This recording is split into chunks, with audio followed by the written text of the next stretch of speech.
தெரியுமா மனைவி மேரோட மனம் விட்டு கதைச்சா பிரச்சனை எல்லாம் தீந்துருமா அதெல்லாம் சுத்த போய் நம்பிக்கொண்டிருக்காங்க ஏன் அப்படி சொல்றீங்க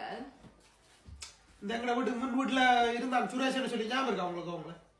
அவங்கள பத்தி மட்டும் கதைக்காதேங்க வடிவா அவ்வளவு வடிவா பழகி போட்டு சொல்ல மக்களாம வீடு மாறி போறாங்க சரி அவங்கள விடுங்க இங்க அந்த மூன்றாவது வீட்டுல ஜோர்ஜன் சொல்லி ஒரு வெள்ளக்காரன் தான் ஓ அவங்கள பத்தியே இப்ப கதைக்கிறீங்க அவங்களுக்கு இல்ல டிவோர்ஸ் ஆயிட்டுது அவங்கள பத்தி எல்லாம் என்னது காய்ச்சி கொண்டிருப்பீங்க